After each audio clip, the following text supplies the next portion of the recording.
Before we come to the Home Secretary's statement, I want to say that I appreciate that it's been one of the most frustrating periods for the House that we've not been able to discuss the issues relating to this case because of ongoing prosecutions. Although the case is still technically sub judice until sentencing on Thursday, given that the accused has pleaded guilty to all charges and the strong public interest in the House being able to discuss these matters, I am granting a waiver so that members may discuss it freely. While I am confident the House sub judice resolution has been followed correctly, I am grateful to the members for their patience in not discussing this case substantially before now. I am now going to ensure that the House sub judice resolution is revived and reviewed to ensure that it is fit for purpose ongoing. I now call the Home Secretary, Yvette Cooper. Thank you, Mr Speaker. With permission, I'll make a statement on the Southport murders. None of us will ever forget the events of 29th of July. The school holidays had just started. Little girls were at a dance class to have fun, to dance, to sing.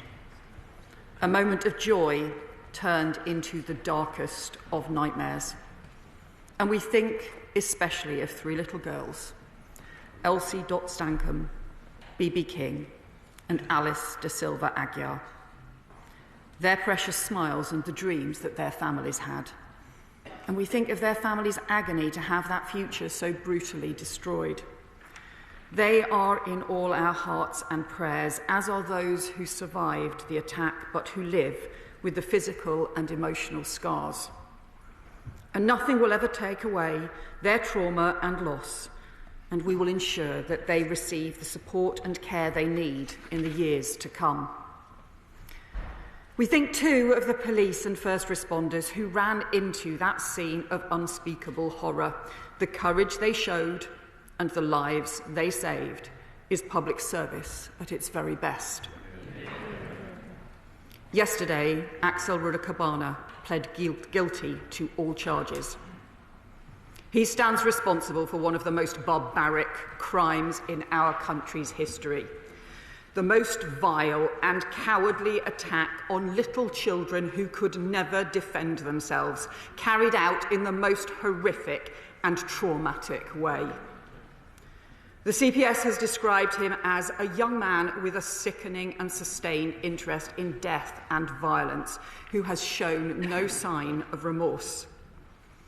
On Thursday before sentencing, the prosecution will set out what happened that day and the nature of those offences. But, Mr Speaker, now that the conviction has been secured, the families, the people of Southport and the entire country need answers about how this horrendous attack could ever have happened. The government has been constrained in what we could say up to this point about Rudakabana's past to avoid prejudicing any jury trial in line with all the normal rules of our British justice systems, because nothing was more important than securing justice. But now we can start to lay out that background. Multiple different agencies were in contact with Rudakabana and knew about his history of violence. He was referred 3 times to Prevent between December 2019 and April 2021, when aged 13 and 14. Between October 2019 and May 2022, Lancashire Police responded to 5 calls from his home address about his behaviour. He was referred repeatedly to the multi-agency safeguarding hub.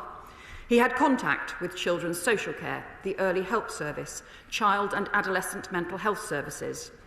He was convicted of a violent assault against another child at school and was referred to the Youth Offending Team. He was excluded from one school. He had long periods of absence from another. All those agencies had contact with him. Yet between them, they completely failed to identify the terrible danger that he posed. How did he fall through so many gaps? It is just unbearable to think that something more could and should have been done. So there are grave questions about how this network of agencies failed to identify and act on the risks. There were so many signs of how dangerous he had become, yet the action against him was far too weak.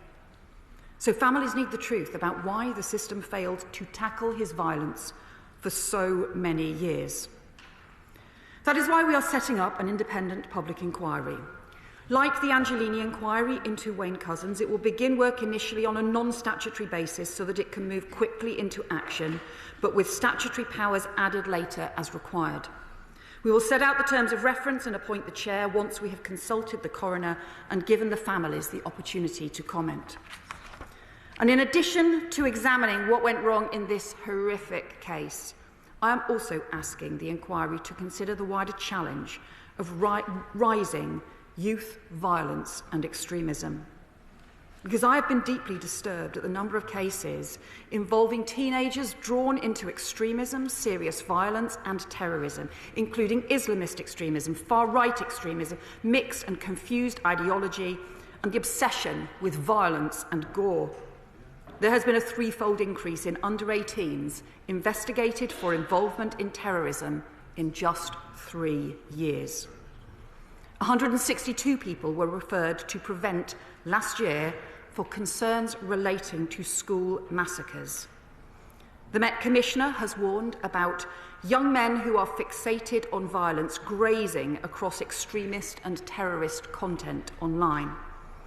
And Five Eyes counter-terror partners have warned about growing radicalisation of minors, happening as so many of our children and teenagers are being exposed to ever more disturbing materials online, an online ecosystem that is radicalising our children while safety measures are whittled away. The Online Safety Act illegal content codes of practice come into force in March, and the child safety codes should be in place this summer. But companies should take responsibility before then. The prosecution will provide more detail on Thursday about material Rudakabana searched for online, but I can tell the House the government is this week contacting technology companies to ask them to remove dangerous material that he accessed. Companies should not be profiting from hosting content that puts children's lives at risk. And let me set out 4 other areas where we're taking action in advance of the inquiry. Firstly, on Prevent. The Government and Counter-Terrorism Policing jointly commissioned an immediate Prevent learning review during the summer, and I will publish detailed findings following the sentencing. The 3 referrals took place between 3 and 4 years before the Southport attack, including following evidence that he was expressing interest in school shootings, in the London Bridge attack, the IRA, MI5 and the Middle East. On each occasion, Rudakabana's case was assessed by Counter-Terrorism Policing, but in each case, there was no onward referral to specialist channel support.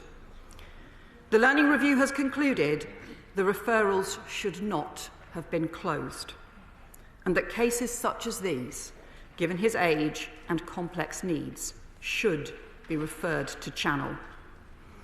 It concludes that too much weight was placed on the absence of ideology without considering the vulnerabilities to radicalisation or taking account of whether he was obsessed with massacre or extreme violence.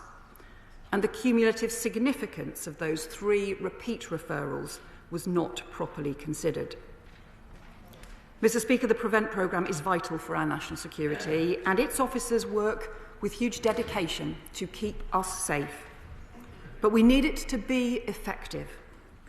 Some changes have already been made since 2021, including new Prevent duty guidance, new training for frontline workers on radicalisation, stronger policy on repeat referrals. And in September 2024, a new Prevent assessment framework was launched, supplemented by robust training for all Prevent police officers. But these changes do not go far enough.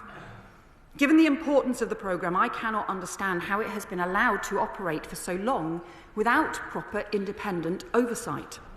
That is why I announced before Christmas the introduction of a new independent Prevent Commissioner with the power to review cases and to ensure that standards are being met.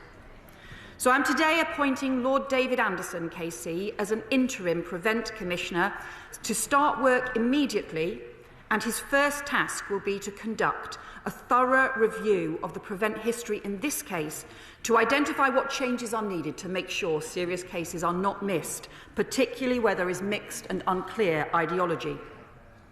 I've also tasked my department to conduct an end-to-end review of Prevent thresholds, including on Islamist extremism, where referrals have previously been too low. And we're looking at cases where mental ill health or neurodivergence is a factor and developing new arrangements with other agencies which may not meet the threshold for channel counter-extremism support, but where violent behaviour urgently must be addressed. Second, two shocking facts around knife crime emerged from this case. The Prevent Learning Review found that Ruda Cabana admitted to having carried a knife more than 10 times, yet the action against him was far too weak. And despite the fact that he'd been convicted for violence and was just 17, he was easily able to order a knife on Amazon. That's a total disgrace, and it must change. So we will bring in stronger measures to tackle knife sales online in the Crime and Policing Bill this spring.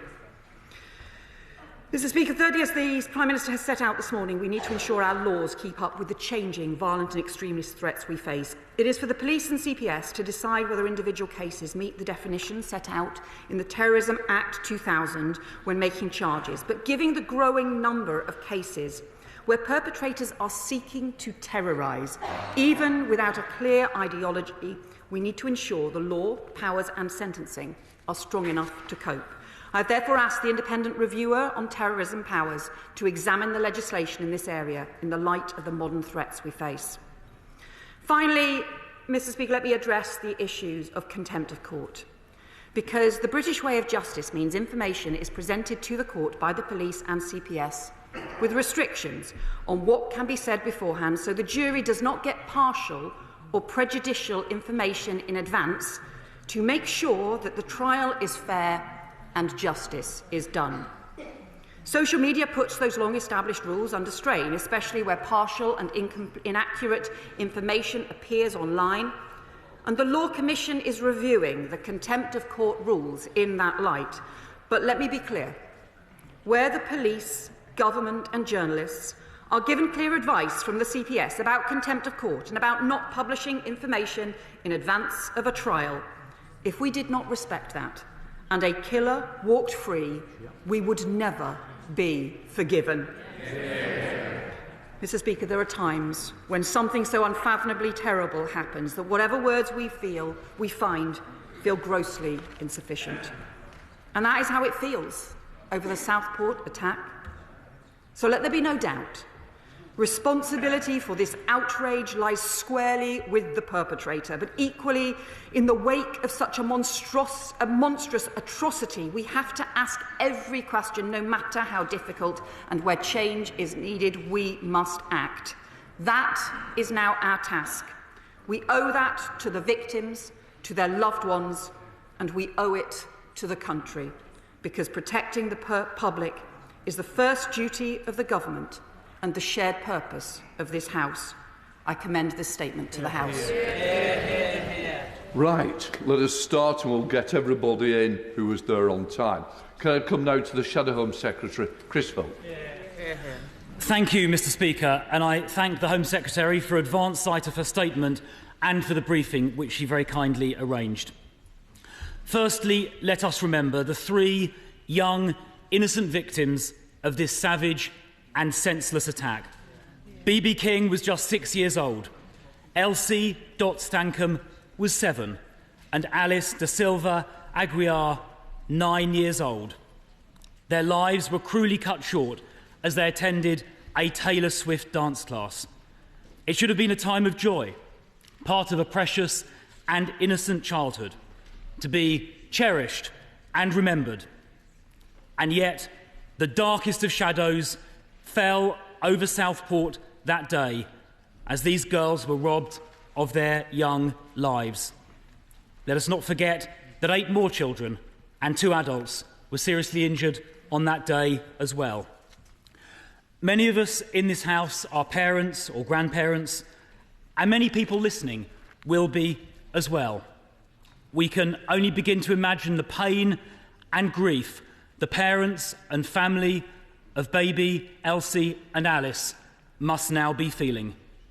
And of course, we should recognise and thank the first responders who arrived on the scene. So, Mr. Speaker, we owe it to the memory of those children and to their bereaved parents to learn the lessons from this terrible incident and to take steps to make sure it doesn't happen again.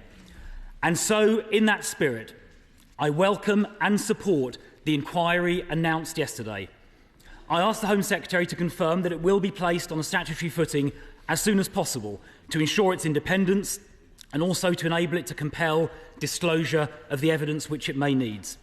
It is vital to get to the truth about what opportunities may have existed to stop the evil perpetrator, Axel Radicabana, from committing these sickening murders.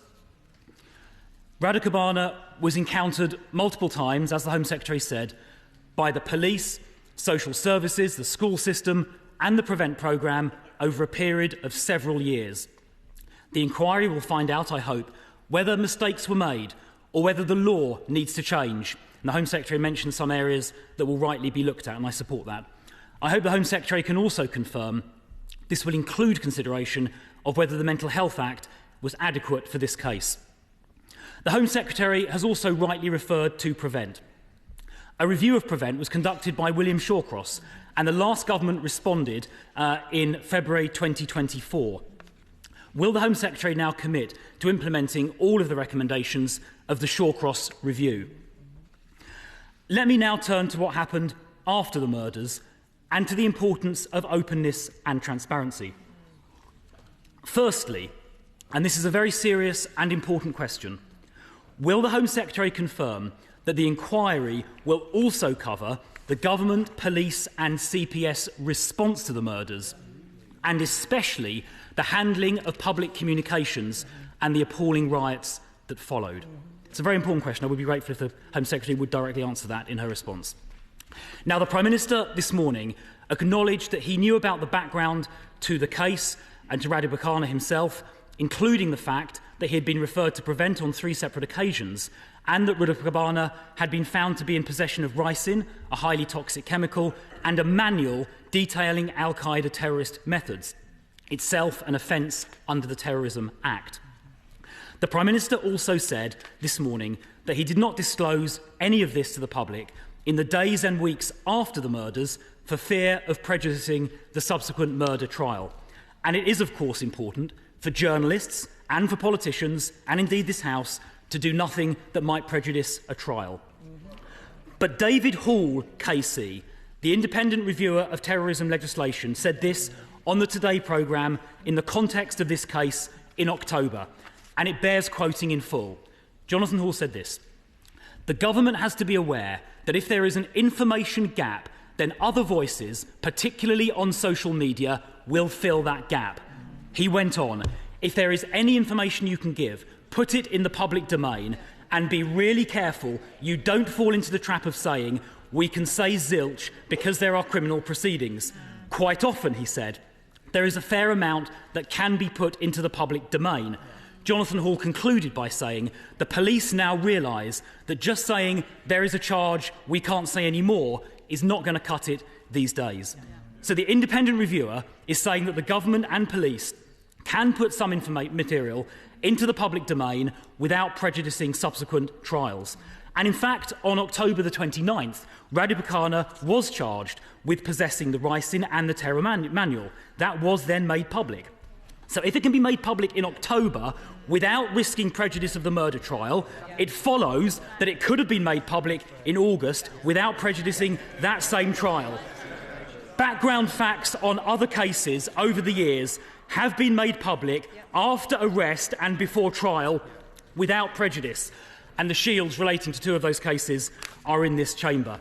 So why did the Prime Minister not make public some of this background information in August when he knew it, when later disclosure of that information in October demonstrated such disclosure could be made without prejudice? And why did the Deputy Prime Minister on July the 31st dismiss as, and I quote, fake news, those saying there may be further facts to come out. Let me just briefly, Mr. Speaker, before concluding, explain why this is important. As Jonathan Hall said, if there is a void, then misinformation, especially online, can fill that void. And this appears to be what happened here. And some of that information, it is said, originated overseas from hostile states. It is possible, indeed, it is even likely, that this misinformation that was put into the void fuelled the totally unacceptable riots we then subsequently saw. So, will the Home Secretary accept, given what I've just said and what Jonathan Hall said, does she accept there should and could have been more openness and transparency, as I just set out, without prejudicing the trial, and that disclosing more of that truth openly and transparently would have helped combat the damaging misinformation that circulated and which arguably fuelled the riots? Will she confirm the inquiry will look at that aspect of events? Mr. Speaker, this was an appalling tragedy. Young girls murdered with their whole lives ahead of them. Let us all learn the lessons from this tragedy in honour of their memory. Home Secretary. Thank you, Mr. Speaker. Well, the Shadow Home Secretary raised a series of points, which is obviously a substantial shift in position for him and his party from the position they have taken in government. He asked about whether the status of the inquiry. I can confirm it's going to start quickly on a non-statutory basis in the same way that the Angelini inquiry did, but I can confirm it will be given whatever powers it needs, including on a statutory basis, so that it can get any information that it needs. He referred to the Shawcross review. I can confirm that the government has implemented 33 out of the 34 recommendations, but I would just gently point out to him that actually the approach that the Shawcross review took was to say that the PREVENT programme should be narrowed and should actually just focus particularly on the cases around terrorism, and in fact could have put at risk, actually including less cases like this where ideology is less clear. He then raises the issue about the information that was provided, and he will know that the Contempt of Court Act was set out in 1981. Jonathan Hall has indeed highlighted the problem of disinformation online, social media actors who are not bound by the same rules that the police, the media and the government follow.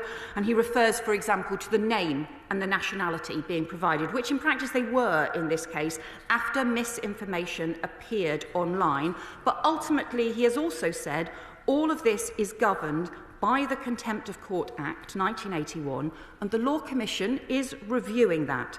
But it is not for the government to ignore the law or the advice that we are given when justice for families is at stake. And let me point out to him that the previous Conservative government did not publish information before the trial about the PREVENT referral for the perpetrator who killed Sir David Amis. None of us criticised them for that because none of us wanted to put at risk justice for Sir David's family. Nor did they publish information before the trial on the PREVENT referral of the asylum seeker who killed Tom Roberts. In fact, they didn't even publish that after the trial. It only came out in the inquest. And the minister, who even after the trial refused to answer my questions on whether they knew that he was wanted for murdering 2 people in Serbia when he was allowed to enter the country, was the current Shadow Justice Secretary. Now, we have been keen to publish the information on PREVENT referrals from the start, but throughout, the advice to us has been clear. And if we had ignored the advice that we were given from about the case that put towards us and about the information that the police and the CPS were working through in order to get justice, and if as a result a killer had walked free, no one would ever have forgiven the government or anyone else. The most important thing is to get justice, and then once justice is secured, to make sure at this point the questions are answered about what went wrong and why 3 young girls' lives were lost That is the question he should be focusing on right now. Hurley. Thank you, Mr. Speaker. It's been another tough week for my Southport constituency. I'm sure members across the House will appreciate. I'd like to start by thanking the Home Secretary and also the Prime Minister for the calm, diligent way in which they've undertook their work over the last 6 months, and for the way in which they've been good friends to Southport. I was clear back in the summer that I did not want people speculating online as to the motives or the background of the person that we can now say was the murderer of those 3 girls. We were risking the trial would be prejudiced. The trial could have collapsed because of that speculation, because of what wasn't just speculation, but also in some respects downright lies. And downright lies that were being circulated in the interests of gaining political gain for themselves, with the interests of justice a distant second. So in the same vein, will the Home Secretary agree with me that the next stage of achieving justice for my community and the families impacted so desperately by the crime back in July, the public inquiry, should also be allowed to undertake its work and make its recommendations free of the ridiculous nonsense and lies that we've seen from public figures who should know better, circulating purely for their own interests? Secretary. My honourable friend has been a really important voice for his community throughout this unimaginably difficult time and has spoken for them with great dignity and passion, including in this House. He is right that nothing should be done. It is part of our British justice traditions that information is produced at the trial, but not in advance for fear of prejudicing a jury and then for undermining justice and potentially letting criminals walk free. And he is right that we should never do that. But he is also right that his community, the people across Southport, particularly the families involved, need now to get answers. And the answers that they need about how on earth this shocking and disturbing barbaric attack could have been able to happen. What went wrong, what could have been done to prevent it, but also how we as a society face up to the rising youth violence and extremism that we have seen, this being just one example of some very disturbing cases. That is the justice and the answers those families need. Come to Liberal Democrat spokesperson Lisa Smart. Very much, Mr. Speaker, and I'm very grateful to the Home Secretary for advance sight of her statement. What happened in Southport last year was a horrific tragedy.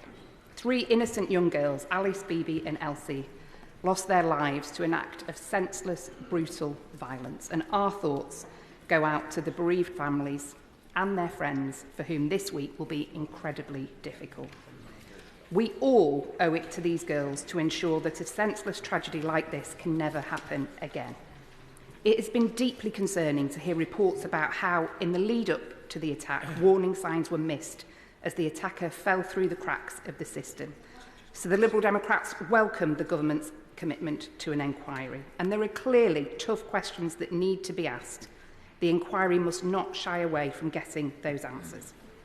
Of course, this inquiry, like others, will only reach its full potential when there is a duty of candour that requires public officials and authorities to cooperate fully. And so I'd welcome more details from the Home Secretary on when her government plans to finally introduce the Hillsborough Law to Parliament. Our country also deserves a counter-terrorism strategy that keeps our community safe and is fit to tackle the modern challenges we face in an increasingly complex online world crossing international boundaries. So will the Home Secretary confirm that these concerns will be addressed in the upcoming counter-terrorism strategy? This must be a watershed moment where we move forwards by building a system that avoids future failures like we've seen in this case. And it is my sincere hope that we can work together across this House to make this a reality.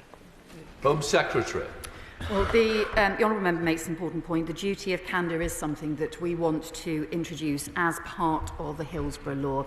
She's also right to talk about the challenges in terms of countering terrorism, countering extremism, and also these changing patterns we've seen of extreme violence, the kind of thing that the Met Commissioner has described, where those with a fixation on violence and gore are also consuming different bits of terrorist material and extremist material as well. The ideology may be unclear, but they pose a danger to the public.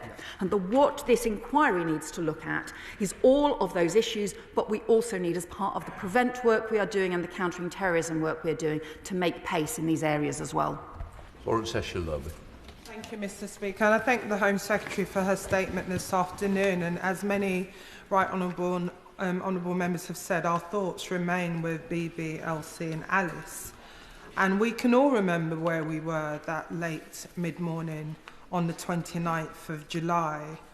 I just dropped my 2 children at their holiday camp at school. And when the news broke, that panic, and when you almost stop for a minute to think, are my children safe? And we think about the other children and the trauma that they will be feeling. And the first responders who ran towards that danger, knowing that they could have been harmed. And the Home Secretary has announced an inquiry, but we've seen that sadly the issues of young children as young as 16, 15, what they are viewing online, and the nature of the violence that was used on Eliane Andam when she was tragically stabbed in Croydon on the 27th of September. The nature of the violence that Alex Rudikani used on these 3 girls. How would the Secretary of State the Home Secretary ensure that the institutions which, if we're honest, have failed to see those warning signs will not fail in the future? What would the inquiry do differently so that we are not finding ourselves as a house coming back to recount dangerous tragedies again in the future? My honourable friend is right to describe how every parent, every grandparent will have felt on hearing those awful descriptions that on that day in July, and also right to focus on what it is our young people, our children, are seeing online. And if we don't face up to this, the damage that we could be doing through generations is really disturbing and troubling. But that means that social media companies need to take responsibility. The Online Safety Act will bring stronger codes and requirements in, but they also need to take some responsibility instead of going backwards, which they are at the moment. Chair of the Select Committee, Dame Karen Bradley. Thank you very much, Mr. Speaker. I welcome the Home Secretary's statement, and my thoughts are with everybody involved. The list that she set out of the points of the agencies and institutions that could have intervened sooner is truly terrifying. So what reassurance can she give the House that this is a cross-government piece of work and that all agencies and institutions will be involved? And as and when the inquiry makes recommendations, which it will do hopefully on an interim basis, will she give some commitment that she will look carefully at them and implement them as soon as possible? Home Secretary. We'll certainly, of course, look at any recommendations that come from this inquiry because it is so important. We need it to look both at what went wrong in this case, and it's particularly about the interactions between different agencies. There were so many agencies involved, but as a network, they just failed both to identify the risk and to have sufficient action in place.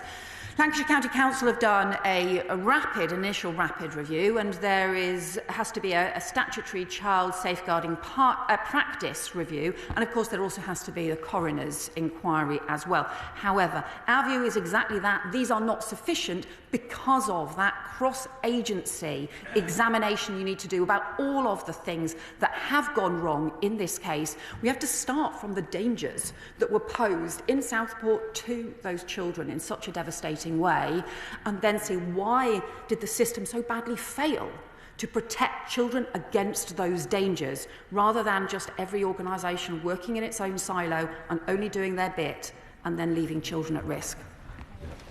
Bill Esterson. Thank you, Mr. Speaker. I'd like to thank my right honourable friend for her statement and for announcing the setting up of the public inquiry. I want to remember Alice, BB and Elsie, their families and friends.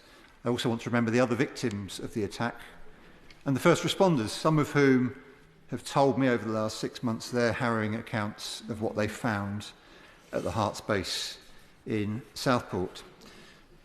Does my right honourable friend agree with me that we in this House should recommit to the principle nothing we say or do in this place or elsewhere could prejudice criminal proceedings or prevent justice being secured? And does she agree that to have done so in this case would have been an insult to the memories of Alice, Phoebe and Elsie, an insult to their families and friends, and an insult to everyone in the community in Southport who were and remain so badly affected by what happened on the 29th of July last year? Home Secretary. Well, my honourable friend makes a really important point, because the families and all the people of Southport, the people across the country, need truth, need answers about what happened and about what went so badly wrong in this case. And that is why the information is put before the trial. That is why the information is released after the trial. That is how the British justice system works. But crucially, at the heart of this, they have to have justice.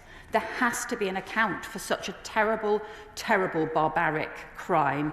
And we, all of us, have to make sure that that justice is delivered, and rightly, because when lives have been lost in such a terrible way, justice is the minimum they deserve. Sir Davies. I hope the Home Secretary will not take it as a discourtesy if I say to her that actually it should be the Prime Minister making this statement here today. I say that because this morning he said on television that singleton terrorist attacks were a very new occurrence.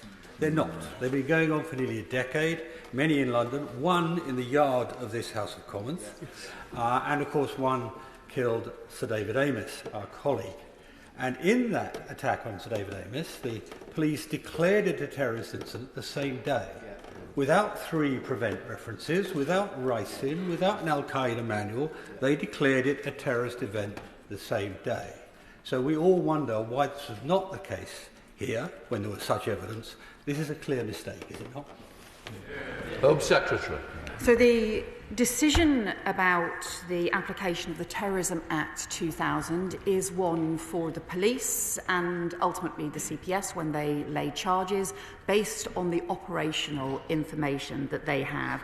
The prosecution will lay out more information that they put before sentencing that they would have put before the court on Tuesday had the information today. So we'd had the offender not pleaded guilty initially, and that is for them to decide. But the point the Prime Minister made this morning was that this was clearly a case where someone attempted to terrorise the community. That was clearly his intention, to kill those children and also to terrorise more widely.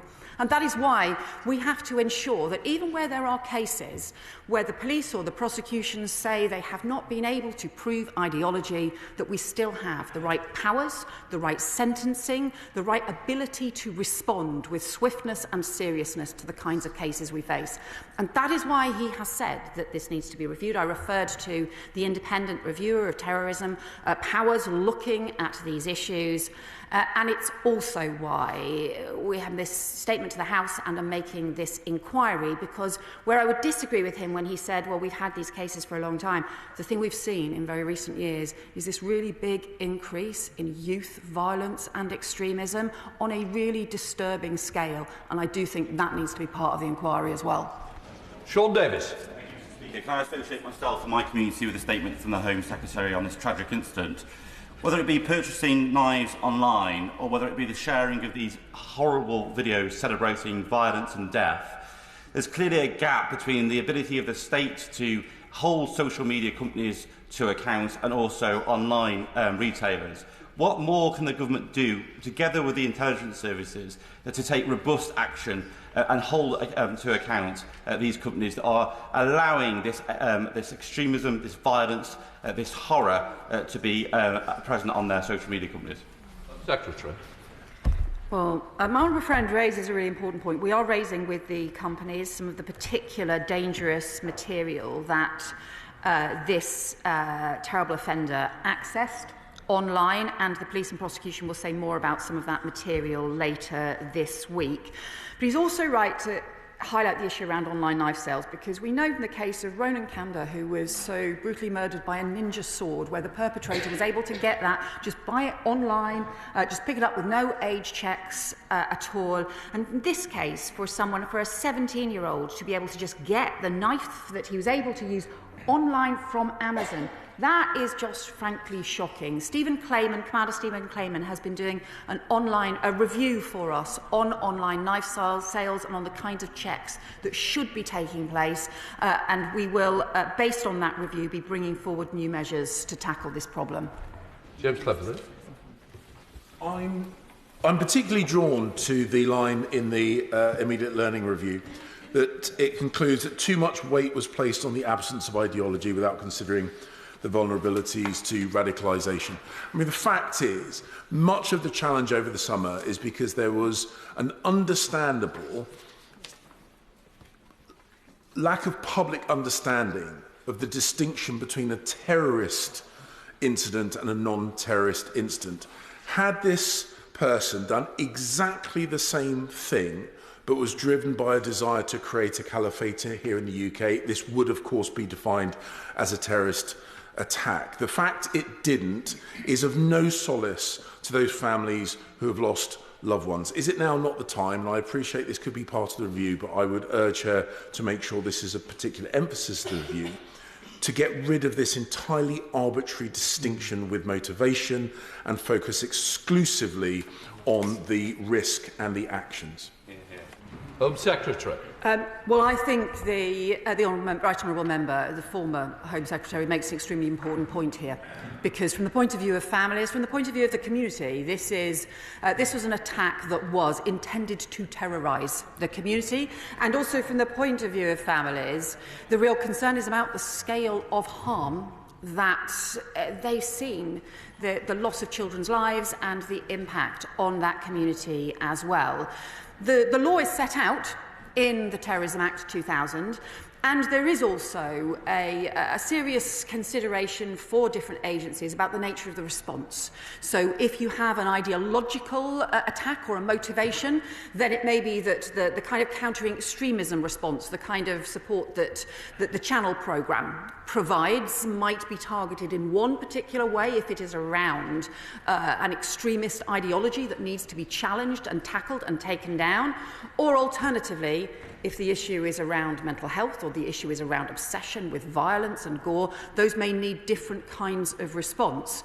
But he is right that the threats, from the point of view of the community, will feel the same. That's why the law needs to be looked at again, but it's also why we need to have this inquiry that can look at where the gaps are in the way in which different state agencies respond, because we've seen those growing gaps, and we've seen, obviously, those gaps in the most traumatic of ways in this case.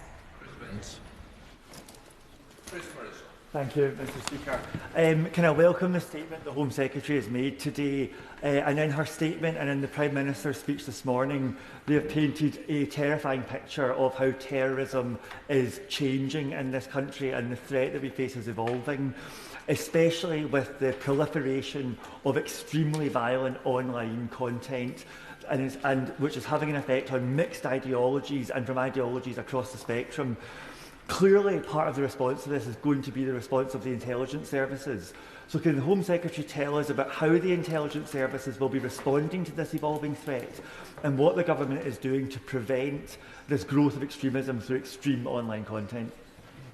Home Secretary. Well, he's right that what we seem to have is cases where there is extreme violence or obsession grows around extreme violence, and then you have young people who then may cast around to maybe consuming different kinds of terrorist material or extremist material, but at its heart may be an obsession with violence as well. So different circumstances then require different kinds of response, but actually the scale of the growing obsession with violence should be a serious concern to us, because you do think, what are we allowing going to happen to our kids and to our teenagers if we've seen this kind of obsession grow.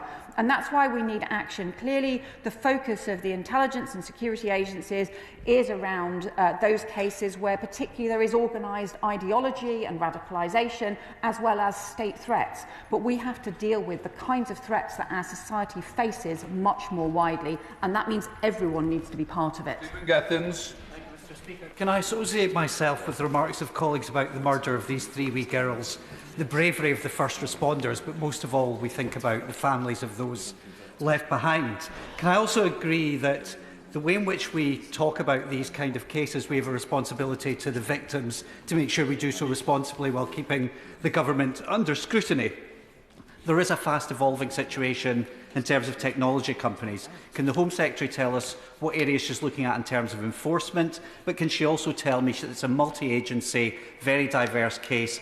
What interaction is she having with the Scottish Government and the devolved administrations in the areas where they have responsibility? Thank you. Home Secretary. Well, the honourable member is right that there are issues around the responsibility of social media companies, and the stronger powers will obviously be brought in as part of the Online Safety Act, but we are urging the companies to take responsibility now and not to continue to profit from really dangerous material that is putting kids at risk. In terms of the discussions with the Scottish Government, we actually have broad discussions planned for later this week around some of our shared Home Office responsibilities, and he will know, obviously, policing issues and crime issues are devolved, but national security issues where terrorism cases may fall or have an impact are also reserved matters as well. And so on these kinds of cases, we would expect to obviously consult and to discuss with the Scottish Government what the way forward is. Paul Barker. Thank you, Mr. Speaker, and I thank my right honourable friend for her statement, and my thoughts and prayers are with everyone involved. Acts of terror devastate the family of victims who are left to pick up the pieces, having their closest loved ones robbed of them in the cruellest way.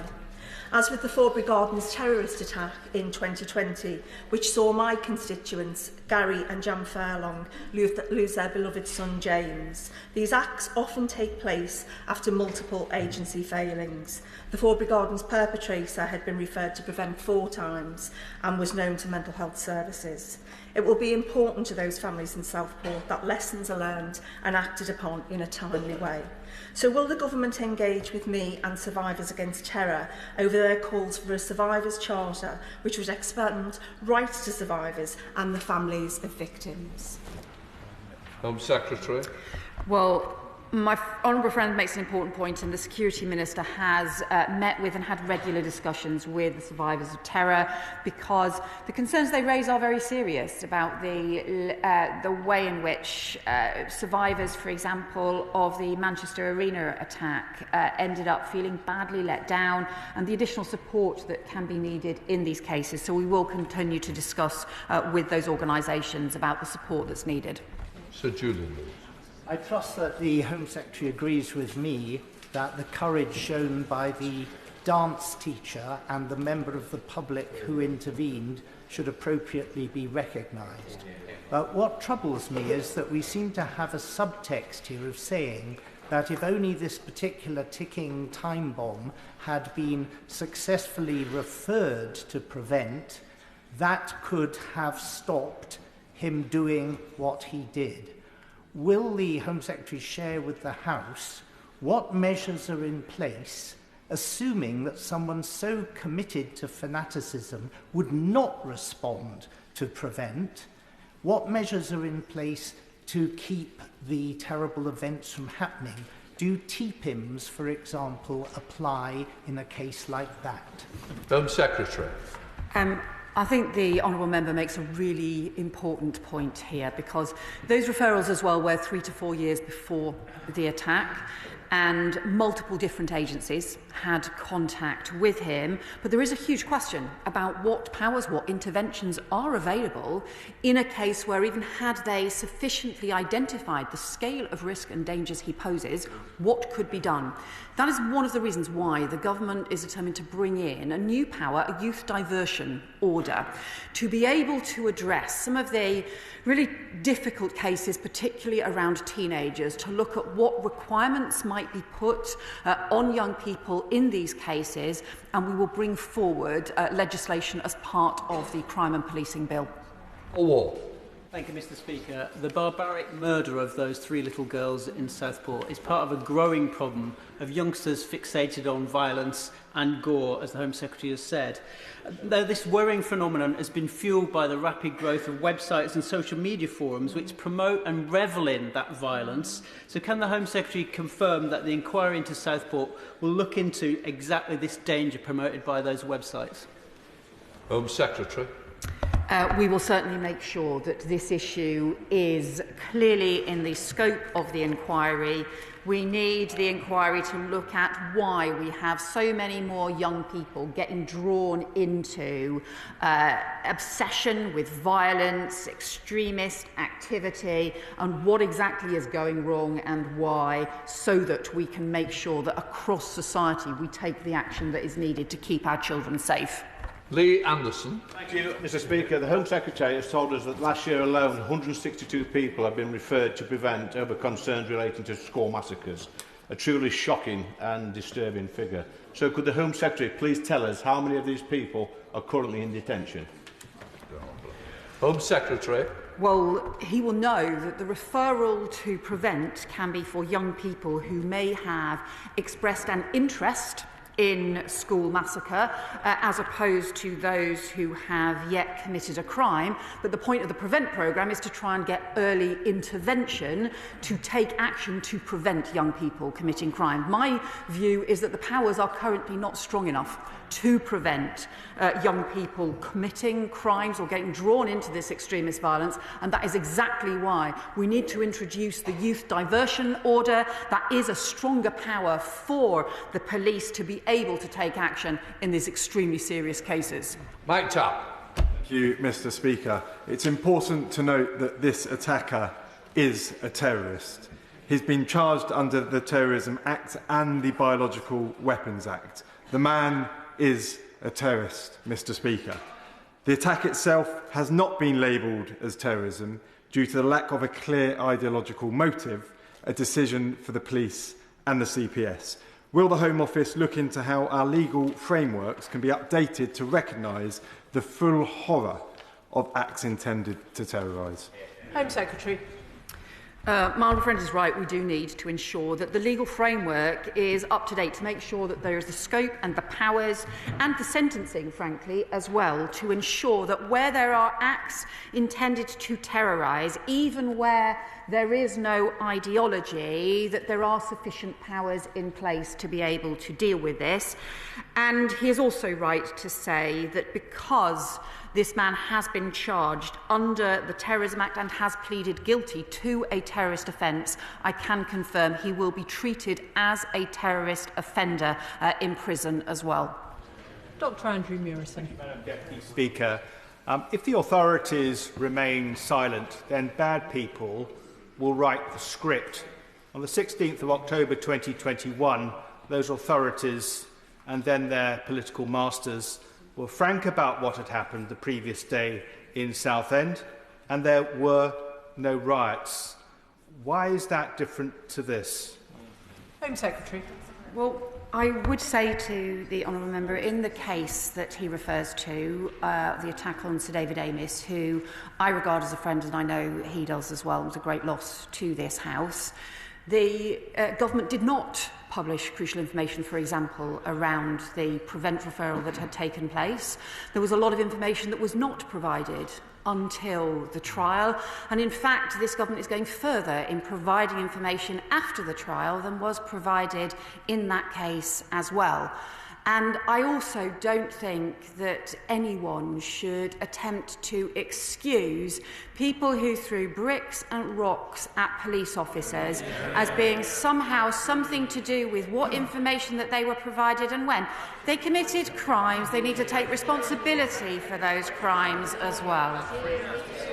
Gregor Poynton. Thank you, Madam Deputy Speaker. We've heard from Merseyside Police, the CPS and Counter-Terrorism Police about the wide range of violent content that the accused was accessing. That included genocide and also social media searches for violent, fatal stabbings. Now, I know the Home Secretary has covered some of this in her statement and previous questions, but can I ask her what more should the social media and search engine giants be doing? Firstly, to stopping our young people accessing this content in the first place, and secondly, once they're being made aware of it, taking it down quickly from their sites.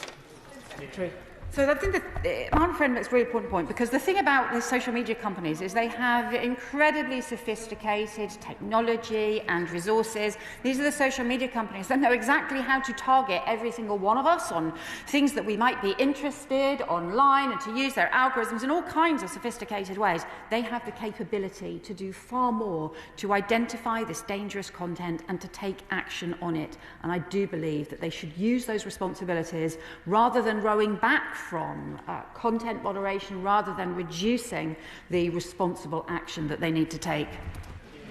Saoirse Eastwood.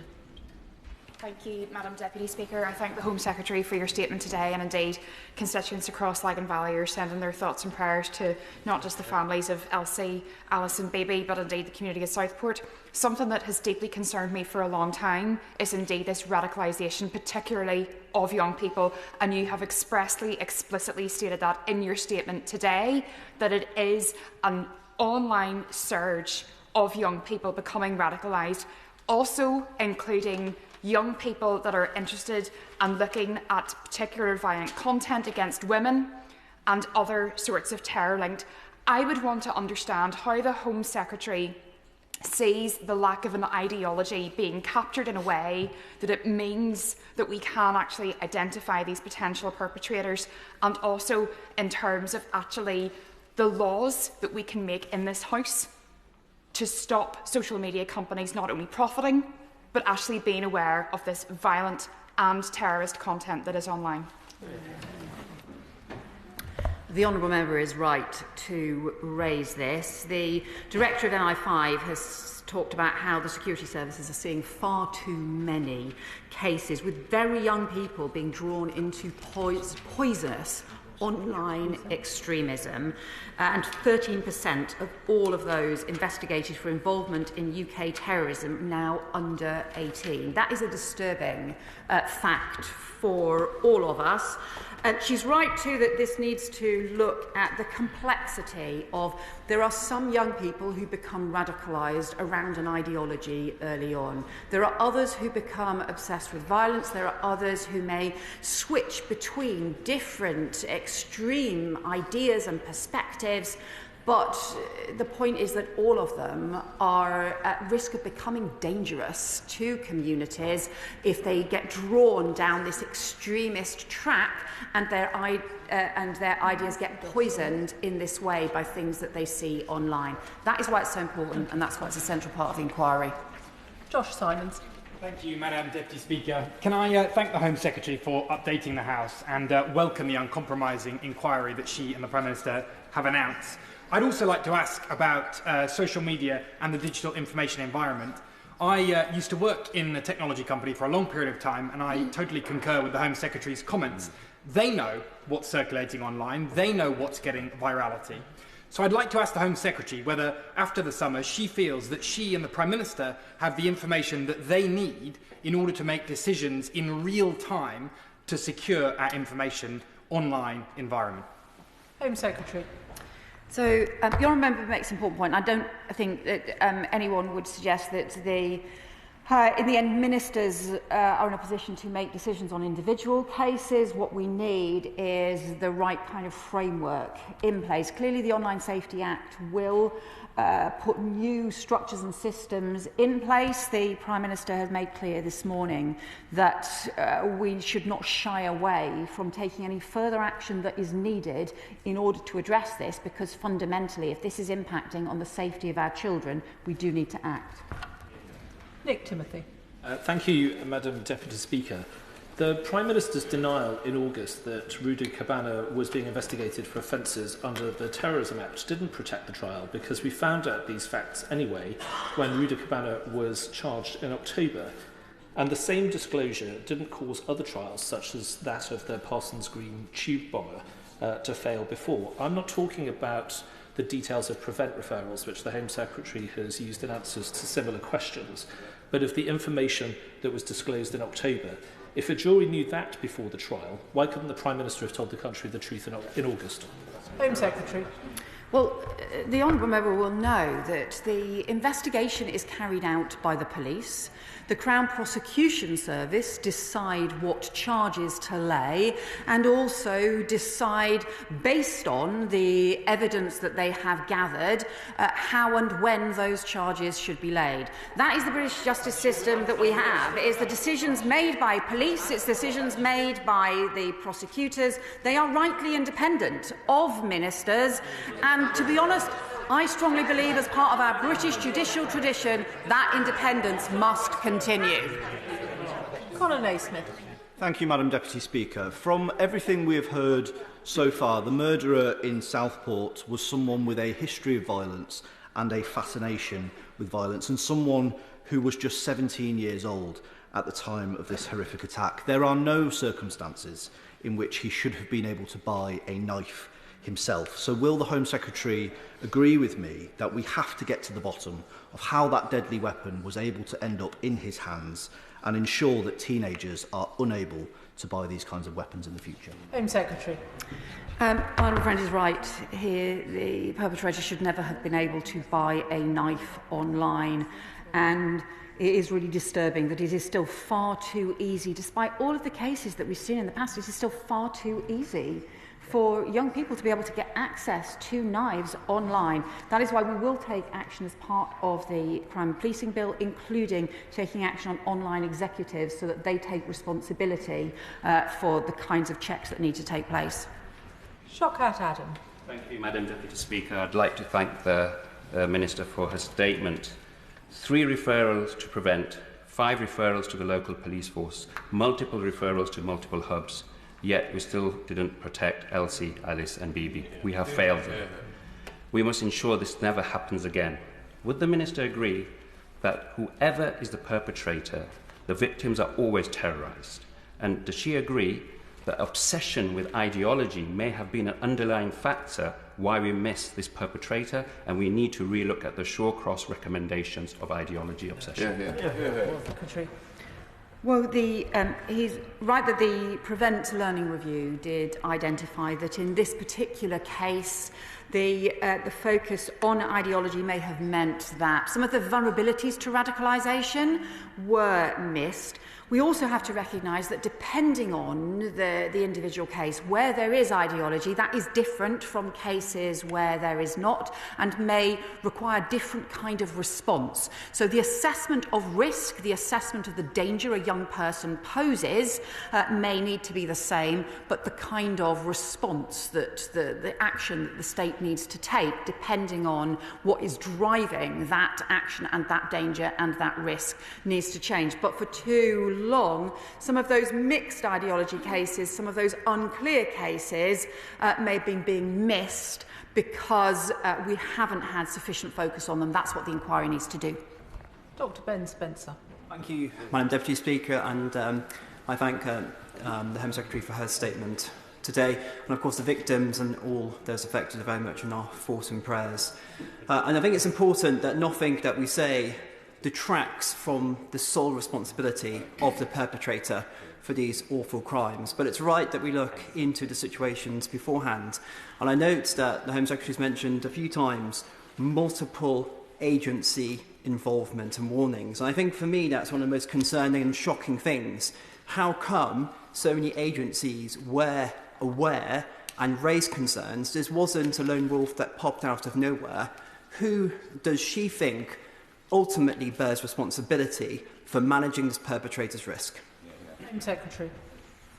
The honourable member's question gets to the heart of the problem. So he's right that the responsibility for this appalling and barbaric attack lies with the attacker himself.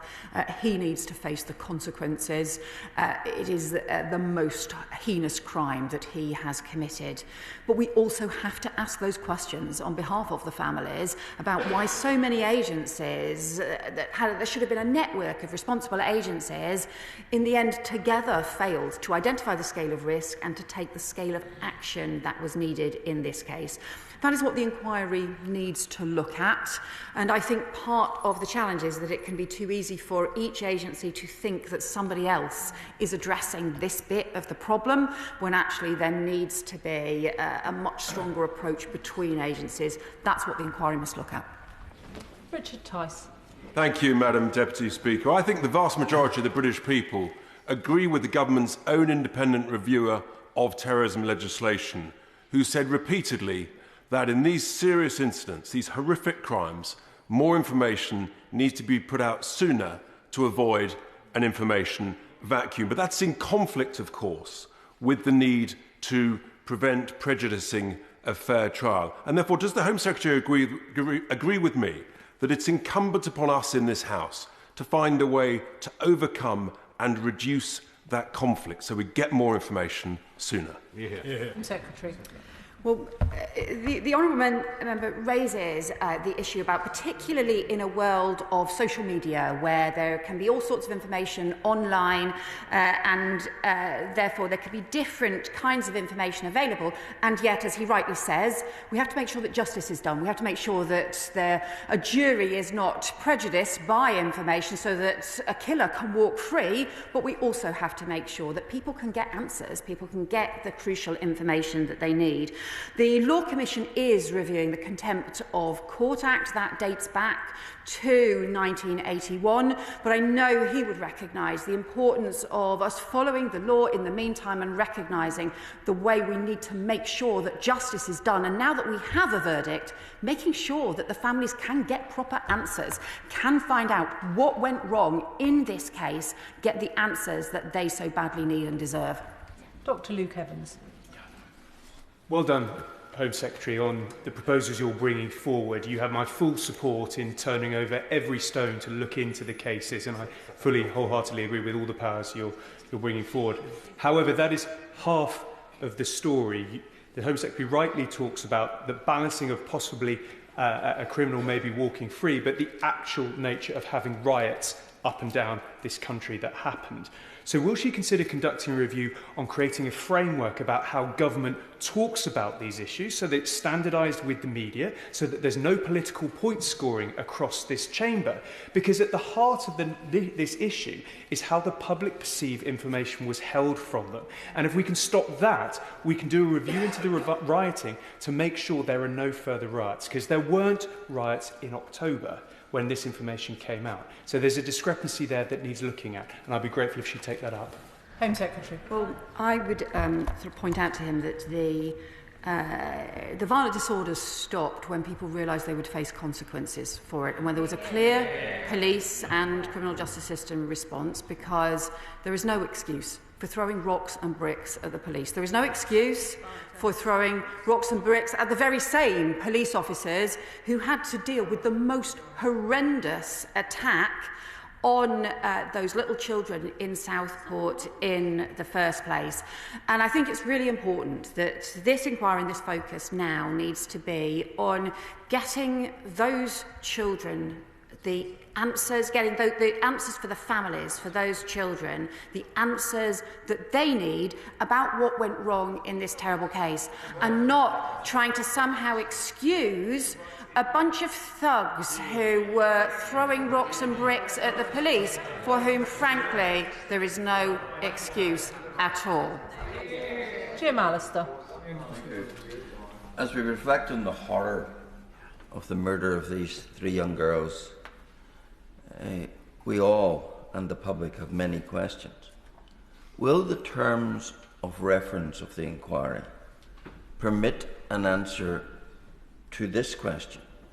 How far did the inaction by the various agencies, how far was it influenced by fear of disturbing racial or community relations? Was that a factor in the inaction? And in terms of the inaction, we heard there were 3 ineffective referrals in this case to prevent. We've also heard of 162 other referrals to prevent. Have those referrals since been reviewed as to the adequacy of how they were dealt with? Home Secretary.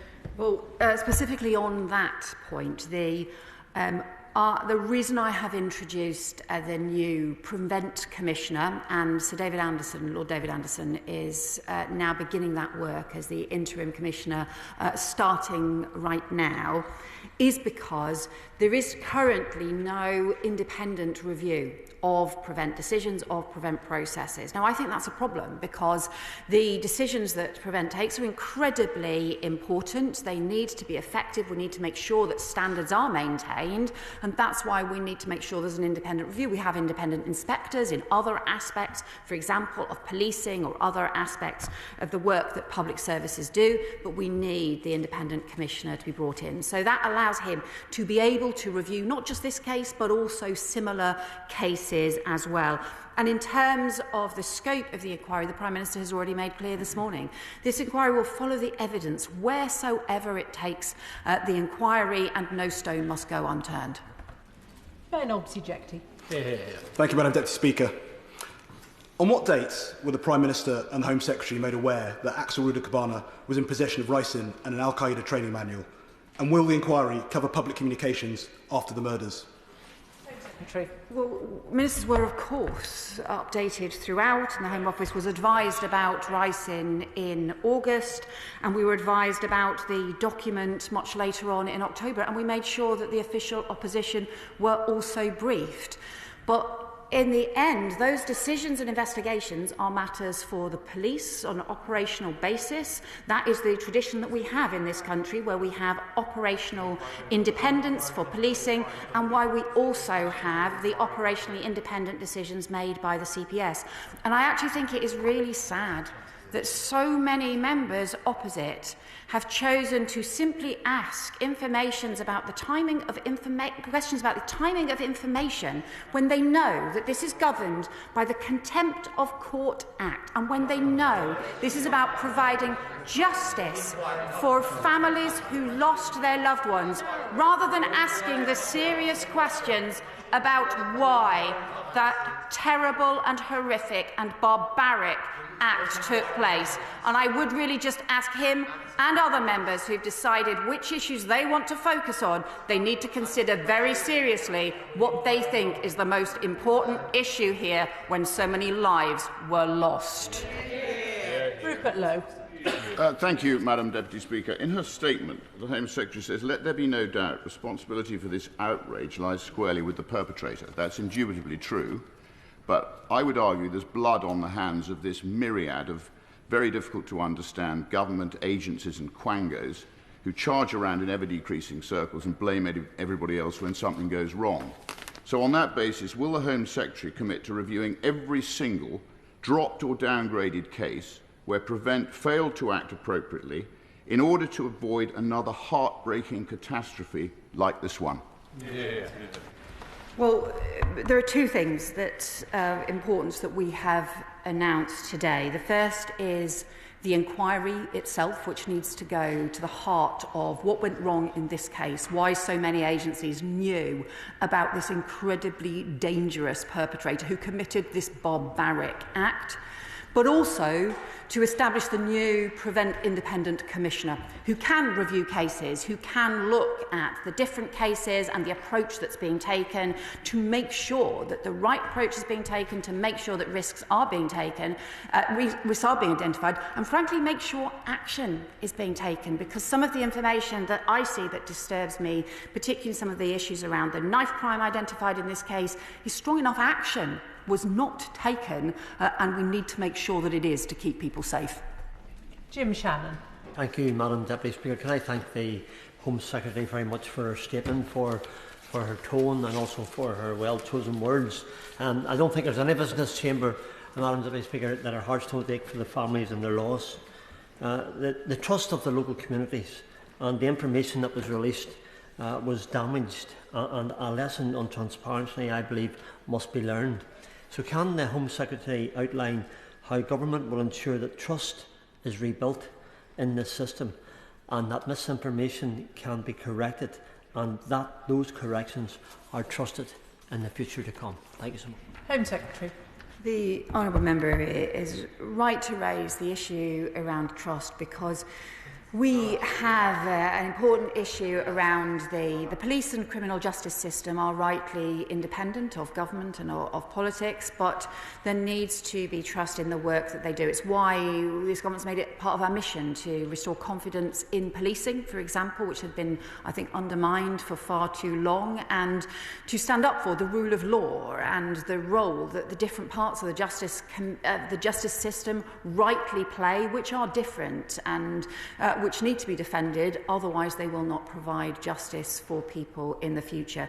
And crucially, in order to ensure that there is trust, we need to get to the truth about what happened in this truly shocking, terrible case, what went wrong, and why a dangerous man was able to do this, able to commit this terrible crime. Above all, for all of us, should be to keep in our minds and in our hearts 3 little children and their families and all those who've been affected by this truly appalling attack. Make sure we get them the truth and answers, and also make sure that we can do everything we can to prevent such terrible crimes. Can I thank the Home Secretary for her statement and ask that members who are planning to leave the chamber do so quickly and quietly.